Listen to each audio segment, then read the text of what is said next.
اور میری مسجد میں جس نے ایک نماز پڑھی 50,000 کا ثواب، اور اللہ کے گھر بیت اللہ جس نے پڑھی 1,00,000 کا ثواب۔ مسجد اقصی کا تو ذکر ہی چھوڑ گیا ہے، کیوں؟ وہ مسجد جس کی طرف منہ کر کے 15 سال میرے نبی پاک نے نماز ادا کی۔ کس نے؟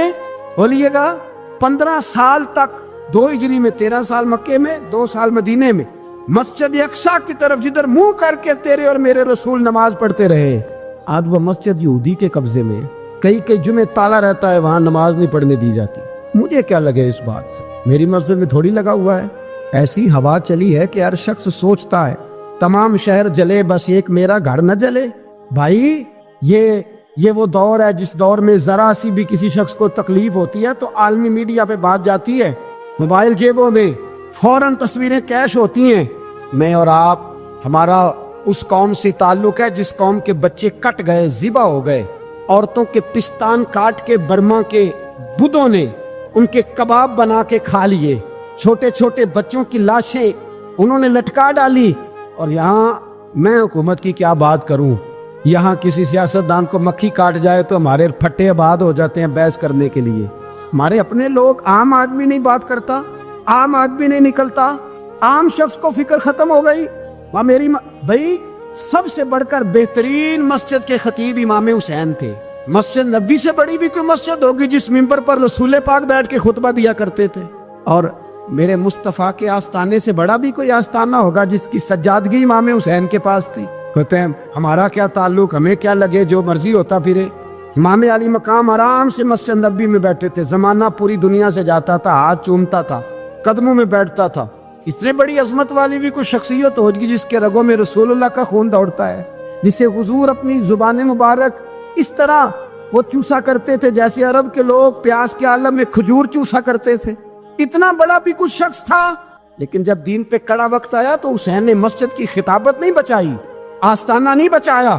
امام علی مقام نے کہا کوفہ لٹتا ہے تو لٹتا رہے، دمشق میں فساد ہوتا ہے تو ہوتا رہے، وہ ملک شام کی بچیاں رو رہی ہیں تو روتی رہیں کہ ہم پہ یزید قابض ہو گیا، میری مسجد آباد ہے، کافی ہے نا۔ امام حسین نکلے اور نکل کے کہنے لگے جنت البقیع والی جگہ پہ کھڑے ہو کے، یا رسول اللہ میں جا رہا ہوں اور آپ کے لیے جا رہا ہوں، اس لیے کہ مجھے اس شام کو بچانا ہے جس شام میں رسول اللہ کا کلمہ پڑھنے والے لوگ بستے ہیں۔ مجھے کوفہ، دمشق، مصر کے لوگوں کو بچانا ہے۔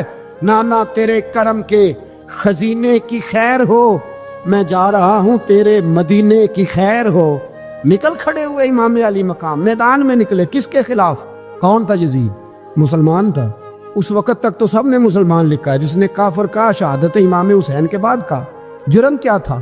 میری گردن جھک جاتی ہے جب میں یہ بات کرتا ہوں، ایمانداری سے کہہ رہا ہوں، جوش خطابت نہیں، میری گردن جھکتی ہے جب میں یہ لفظ ادا کرتا ہوں۔ امام علی مقام اس شخص کے خلاف نکلے۔ سارے خطبے امام حسین کے پڑھ کے دیکھو، امام حسین نے فرمایا یزید شرابی ہے۔ شرابی مسلمانوں کا حکمران ہو سکتا؟ آپ نہ بولیں بے شک، پر بات تو سچی ہے نا۔ امام حسین نے فرمایا شرابی کو ووٹ دیا جا سکتا؟ فرمایا رنڈیوں کا ناچ دیکھتا ہے جو مجرے دیکھے، جو رنڈیوں کے ناچ دیکھے وہ مسلمانوں کا حکمران ہو سکتا؟ امام حسین میدان میں نکلے اور 18 سال کے علی اکبر سے لے کر 6 مہینے کا علی اصغر دے دیا، لیکن شرابی کو برداشت، بے حیا کو برداشت تو میں کیسے کرتے؟ قاتل سے بھی، مقتول سے یارانہ بھی، اپنی جیب سے فلیکس سے چھپوا کے ظالموں، جابروں، بدماشوں کو ووٹ دیتے ہو۔ امام حسین کو تیری دیگ کی ضرورت ہے جو تو 10 محرم پہ پکاتا ہے، چاولوں کی ضرورت ہے جو تو نے 9 محرم کو پکائے، ان کو اس بریانی کی عادت تھی جو تو نے پکائی ہے۔ میرے گھر میں فلاں MNA صاحب آ گئے تھے، امام حسین کے گھر کے اندر یزید نے پیغام بھیجا، اس نے کہا جیسے کہو گے کر لوں گا، جتنے پیسے کہو گے دے دوں گا، جتنی مسجدیں کہو گے بنوا دوں گا، جتنے ادارے کہو گے تعمیر ہو جائے، مجھے نہ چھیڑو۔ آپ نے فرمایا نا، مسجد مدرسے اس وقت آباد رہتے ہیں جب حکمران صحیح ہوتے ہیں، اور جب حکومتیں غلط ہوتی ہیں تو پھر مساجد آباد۔ اور آج دین نبی دا وانگ یتیمہ رووے تے کرلاوے تے آکھے میں کتھوں لبا عمر بہادر، میں کتھوں لبا عمر بہادر جڑا مینوں سینے لاوے۔ امام راضی کہتے ہیں کہ سیدہ فاطمہ الزہرا رضی اللہ تعالیٰ عنہ کے دونوں شہزادے حسنین کریمین بیمار ہو گئے تو سیدہ نے منت مانگی کہ بچوں کو شفا ہوگی تو 3 روزے رکھوں گی۔ شفا ہو گئی، روزے بھی رکھ لیے۔ اور جب مولا علی شیر خدا روزہ رکھنے کے لیے بیدار ہوئے، سیدہ فاطمہ الزہرا بیدار ہوئی تو امام حسن اور حسین بھی اٹھ گئے۔ 7-8 سال کی عمر ہے، اماں جی ہم نے بھی رکھنا ہے۔ صبح کھجور اور دودھ سے روزہ رکھ لیا گیا۔ عین افطاری کے وقت مولا علی کہتے ہیں فاقے چل رہے تھے، کہیں سے میں جون لایا تھوڑے سے، سیدہ فاطمہ الزہرا نے پیس کر روٹیاں پکائیں۔ وہ وقت جو بڑا مشکل ہوتا ہے افطار کا، کہتے ہیں اس وقت جب کھانے کے لیے بالکل ہاتھ آگے بڑھنے لگے اور امید تھی کہ ابھی سیدنا بلال اللہ اکبر کہیں گے تو روزہ کھلے گا، لیکن ابھی چند ہی منٹ رہتے تھے کہ دروازے پر ایک فقیر نے صدا دی، کہنے لگا سارے مدینے کے دروازے کھٹکھٹا آیا ہوں، قحط ہے، فاقہ ہے، اے رسول اللہ کے خاندان والو، میں یتیم ہوں، کسی نے بتایا ہے کہ اور کوئی دروازہ کھلے نہ کھلے سیدہ کا دروازہ تیرے لیے ضرور کھلے گا، کیا یتیم کو روٹی ملے گی؟ تو حضرت مولا علی نے بچوں کی طرف دیکھا ہی تھا کہ امام حسن ساری روٹیاں جا کے دروازے پہ دے آئے، کھجور اور پانی سے افطار ہو گیا۔ صبح پھر کھجور اور دودھ سے روزہ رکھا۔ امام راضی کہتے ہیں عین وہ وقت جب افطار کا ٹائم آیا تو پھر دروازے پہ کسی نے صدا دی، کہا رسول اللہ کے خاندان والوں میں مسکین ہوں، رات سے روٹی کھائی ہے، نہ صبح کھا سکا نہ دوپہر، کسی نے بتایا ہے کہ اس دروازے سے خالی کوئی نہیں جاتا۔ امام حسن نے پھر سارا لنگر اٹھایا اور پھر جا کے دے دیا۔ تیسرا دن پھر ہوا، مجھے لگتا ہے جب افطار کا ٹائم آیا ہوگا نا تو یہ خود ہی سارے دروازے پہ دیکھتے ہوں گے، یہ کوئی آیا نہیں لینے والا ابھی تک، لگتا ہے کہ نظریں دروازے پہ تھیں۔ عین افطار کے وقت 3 روٹیاں جب جاؤں کی پک کے آئی تو ایک بھکاری نے صدا دی، کہنے لگا میں قیدی ہوں، آج ہی قید سے رہائی ملی ہے، پہلے دن کسی کے دروازے پہ صدا ملی ہے، دی ہے روٹی ملے گی؟ امام حسن وہ کھانا دے کے واپس لوٹے، کھجور اور پانی سے افطار ہوا، اور جیسے ہی مسجد نبوی میں تینوں باپ بیٹا نماز پڑھنے گئے تو مولا علی کہتے ہیں مجھے بتانا نہیں پڑا، رسول کریم نے میری طرف دیکھ کے فرمایا علی تیرا، فاطمہ کا، حسن اور حسین کا 3 دن والا عمل خدا کو بھی بڑا پسند آیا ہے اور محمد مصطفیٰ کو بھی بڑا پسند آیا ہے، بڑا پسندیدہ عمل۔ میں کہتا ہوں کہ حضرت فاطمہ نے نا ان کی تربیت پہلے ہی کر دی تھی، 3 دن بغیر افطار کے روزہ رکھنے، وہ ٹریننگ گھر سے ہو چکی تھی۔ اب میدان کربلا میں 3 دن بھوکا پیاسا رہنا ان کے لیے مشکل نہیں تھا۔ حضرت جناب سیدہ زینب بنت ابی رافع کہتی ہیں کہ سیدہ فاطمہ الزہرا ایک دن اپنے دونوں شہزادوں کو لے کے، جب حضور کی طبیعت مبارک بظاہر علیل تھی جس میں حضور کا وصال ہوا، دونوں شہزادے لے کے سیدہ فاطمہ نبی کریم کی بارگاہ میں گئی، کہنے لگی یا رسول اللہ میرے بچوں کو کچھ دیجئے سیدہ پاک، تو حضور اٹھ کے بیٹھ گئے، اس کندھے سے امام حسن کو لگایا اور اس سے امام حسین کو لگایا اور فرمایا فاطمہ یہ جو میرا حسن ہے نا اس کو میں اپنی ہیبت اور سرداری دیتا ہوں، اور فرمایا یہ جو میرا حسین ہے نا حسین کو میں اپنی جرت اور سخاوت دیتا ہوں، میرا حسین جرت مند ہوگا اور سخی ہوگا۔ داتا گانج بخش علی حجویری، امام الاولیاء، سید الاصفیاء، داتا صاحب کشف المعجوب میں فرماتے ایک دن نا امام حسین کے پاس ایک شخص آیا بڑی دور سے کچھ مانگنے، کہا حضور کچھ دیجئے۔ وہ شخص کہتا ہے کہ میرا ظرف یہ تھا کہ 4-5 دینار ملیں گے، تو امام حسین فرمانے لگے تھوڑی دیر بیٹھ جا، رزق آ رہا ہے۔ تو امام حسین کو حکومت وقت کی طرف سے نا 5 تھیلیاں ملی، جس میں ایک تھیلی میں 500 اشرفیاں تھیں، 5 تھیلیاں آئیں، لیکن اس کو آنے میں نا ذرا دیر ہو گئی۔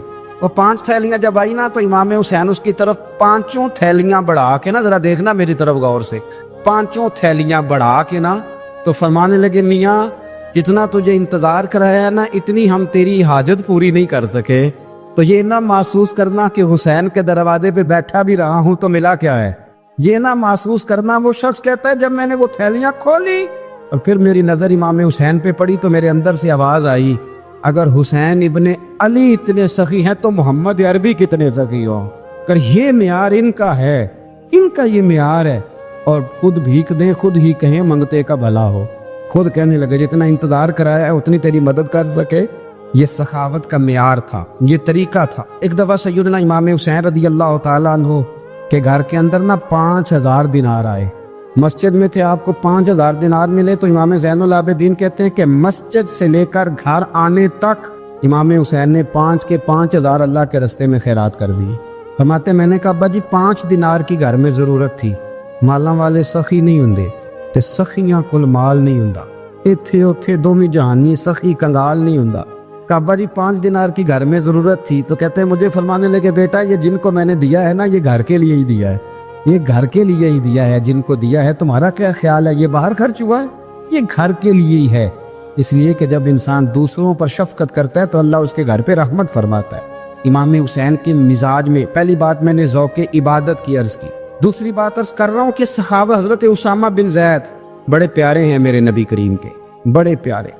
حضرت اسامہ بن زید کے بارے میں سیدہ عائشہ صدیقہ فرماتی ہیں ان کے ناک سے اگر ریٹھ نکلتی تھی تو اللہ کے رسول اپنے دست مبارک سے صاف کر دیتے تھے، اور سرکار فرماتے تھے کہ اگر اسامہ لڑکی ہوتا نا، ان کے غلام کے بیٹے تھے حضرت زید بن اگر یہ لڑکی ہوتا میں اسے زیور پہناتا۔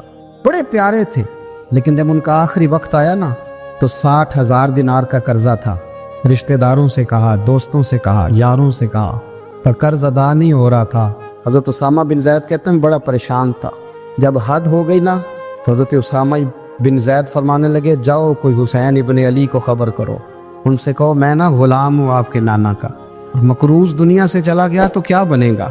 امام حسین کو خبر ملی تو دوڑے آئے۔ لاجپال اس پیر کو نہیں کہتے جو تگڑا نذرانہ لے کے تو ماتھا چوم لے، لاجپال تو اس کو کہتے ہیں کہ جب ضرورت پڑے تو وہ سر پہ موجود ہو۔ حضرت سیدنا امام حسین تشریف لائے تو جناب اسامہ بن زید رو پڑے، کہنے لگے حضور میں نے نا غلامی کی ہے آپ کے نانا کی، اور اس غلامی پہ ناز ہے، اب 60,000 دینار کا قرضہ لے کے دنیا سے جاؤں گا تو میری قبر پہ بوجھ رہے گا۔ امام حسین خادم کو بھی کہہ سکتے تھے جاؤ گھر پیسے پڑے ہیں لے آؤ، امام حسین خود گئے، چادر اوڑھ کے تو اس کی اوٹ میں بکل میں 60,000 دینار چھپا کے لائے، اور جناب اسامہ بن زید کے سامنے رکھ کے کہنے لگے اسامہ یار پیسے رات کو ہی آئے تھے، میں سوچ رہا تھا مجھے تو ضرورت نہیں، اللہ نے کس کا نصیب میرے گھر میں بھیج دیا، مجھے تو حاجت ہی نہیں تھی، اب پتہ چلا پیسے تیرے تھے، اللہ نے حسین کی ڈیوٹی لگائی ہے کہ جا کے دے آ۔ حضرت اسامہ بن زید رو پڑے، فرمانے لگے اللہ آپ کو بہترین صلہ عطا فرمائے۔ امام بڑا ہی پیار کرتے، گھوڑے پہ جا رہے تھے، کچھ فقیر غریب لوگ بیٹھ کے روٹی کھا رہے تھے، کھا رہے تھے سڑک کے کنارے، تو امام زین العابدین فرماتے ہیں کہ جب امام حسین گزرے تو انہوں نے آواز دی حضور دل کرتا ہے ہمارے ساتھ بیٹھ کے روٹی کھائیں۔ کائنات کے مالک و مختار کے نواسے اور دنیا کے سب سے بڑے شہزادے گھوڑے سے اترے اور غریبوں کے ساتھ سڑک پہ بیٹھ گئے، روٹی کھانے لگے اور دیر تک کھاتے رہے، اور جب فارغ ہو گئے تو فرمانے لگے کھانے کی ضرورت بھی نہیں تھی، حاجت بھی نہیں تھی، پر تم نے آواز دی تو دل رکھنے کو بیٹھ گیا تھا، اگر اجازت دے تو چلا جاؤں۔ یہ مزاج تھا، یہ طبیعت تھی۔ آپ کے ایک بھائی ہیں چھوٹے، حضرت محمد بن حنفیہ نام ہے، حضرت مولا علی شیر خدا رضی اللہ تعالیٰ عنہ کی دوسری بیوی سے۔ ایک دن حضرت امام حسین ان کے گھر میں بیٹھے تھے تو کسی بات میں نا اختلاف رائے ہو گیا، تو امام علی مقام ناراض ہو گئے، فرمایا آج کے بعد تیرے گھر نہیں آؤں گا، رومال اٹھایا چلے گئے۔ لوگوں نے حضرت محمد بن حنفیہ رضی اللہ تعالیٰ عنہ سے کہا حسین تو ناراض ہو گئے، کبھی نہیں آئیں گے۔ آپ فرمانے لگے بھائی تمہارا ہے کہ میرا؟ جی بھائی تو آپ کے ہیں۔ فرمایا اگر کہو تو چند منٹوں میں حسین واپس آئے؟ جناب ناراضگی ہو گئی ہے۔ فرمایا ناراضگی ہوئی ہے پر میں اس کے دل کی نرمی کو تو جانتا ہوں نا، اس کے مزاج کے اندر جو محبت ہے اس سے تو ابھی آئے۔ کہ جناب وہ کیسے؟ فرمانے لگے دیکھنا ذرا۔ تو امام حسین نے خط لکھا، حضرت محمد بن حنفیہ نے رکا لکھا، کہنے لگے حسین میرے باپ کا نام بھی علی ہے اور آپ کے باپ کا نام بھی علی ہے، پر ایک فضیلت ایسی ہے جس میں آپ کا مقابلہ نہیں کر سکتا، وہ یہ ہے کہ آپ سیدہ فاطمہ الزہرا کے لال ہیں، اب محمد مصطفیٰ علیہ السلام کے نواسے ہیں۔ کہنے لگے بھائی جان آپ نے نانا جان کی وہ حدیث تو سنی ہوگی کہ دو لوگ ناراض ہو جائیں تو جو صلح پہلے کرے جنت میں پہلے جائے گا۔ فرمانے لگے دل میرا کر رہا تھا کہ پہلے صلح کر لوں، لیکن پھر بڑے بھائی کو پشت کروں گا جنت میں جاتے ہوئے، یہ بھی تو بے ادبی ہے نا۔ اب خط میں نے لکھ دیا ہے، آپ کا جو ارادہ ہو۔ امام حسین نے خط پڑھا تو آنکھوں میں آنسو آ گئے، پھر سے رومال اٹھایا۔ بچے پوچھنے لگے کہاں جا رہے ہیں؟ کہا بھائی کے گھر جا رہا ہوں۔ آپ تو ناراض تھے؟ فرمایا تھا ناراض پر ہے تو میرا بھائی نا، ہو گئی بات ختم۔ بڑی دل میں نرمی، طبیعت میں سوز، لہجے میں گداز۔ حضرت امیر معاویہ رضی اللہ تعالیٰ عنہ نے ایک شخص کو بھیجا مدینہ منورہ شان سے، تو اس نے کہا میں نے امام حسین سے ملنا ہے، تعارف کیا ہے؟ جناب امیر معاویہ فرمانے لگے مسجد نبوی میں جانا جس کے گرد لوگ سب سے زیادہ ادب سے بیٹھے ہوں، اور جس کی باتیں سب سے زیادہ میٹھی ہوں، اور جس کی نظریں سب سے زیادہ جھکی ہوں، اور جس کے چہرے پر تمہیں سب سے زیادہ وقار نظر آئے، وہی علی کے بیٹے حسین ہوں گے۔ جو سب سے زیادہ تمہیں وہاں ماحول کے اندر جو شخص نظر آئے پوچھنے کی ضرورت نہیں پڑے گی۔ وہ شخص کہتا میں مدینے آیا تو میں نے واقعی ایک شخص کو دیکھا،